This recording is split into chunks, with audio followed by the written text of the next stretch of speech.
Iraq are set to embark on talks to bring an end to the US-led international military coalition in Iraq.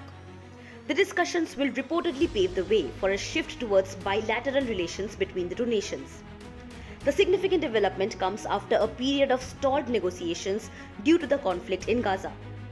4 reliable sources confirmed that talks are set to commence, with the US conveying its intentions through a letter handed over by US Ambassador to Iraq Alina Romanowski to Iraqi Foreign Minister Fuad Hussein on Wednesday. In a noteworthy move, the US has dropped preconditions that previously demanded attacks by Iran-backed Iraqi militant groups cease before negotiations could begin. The Iraqi Foreign Ministry acknowledged the receipt of an important letter stating that the Prime Minister would carefully study its contents.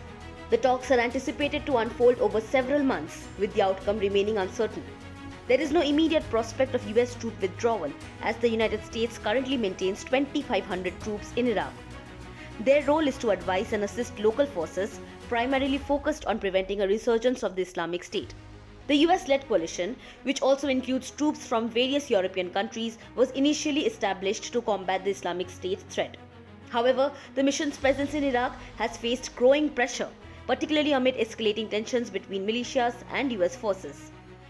Indeed, Iraq, a unique ally of both Tehran and Washington, has witnessed a series of tit-for-tat attacks between militias and US forces since the onset of the Gaza war. These militias seek to exert pressure on the US, primarily due to its support for Israel. The situation has prompted Iraqi Prime Minister Mohammed Shia al-Sudani to call for the swift exit of the US-led coalition forces through negotiations. This process was initiated last year but was subsequently halted by the conflict in Gaza. Washington had been reluctant to engage in talks about a potential withdrawal while under fire, fearing it would be perceived as a coerced decision.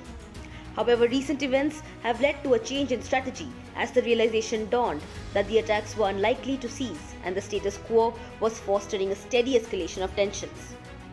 So, what can we expect from these upcoming talks? According to a US official, the discussions will likely revolve around the Higher Military Commission dialogue announced back in August. This commission aims to facilitate a joint evaluation of the Iraqi security forces' capacity to combat the Islamic State and shape the nature of the bilateral security relationship. And what about the recent attacks? The official clarified that the timing of the talks is not directly related to these recent attacks. Nevertheless, the UL will maintain the full right of self-defense during the negotiations. Subscribe to Oneindia channel and never miss an update.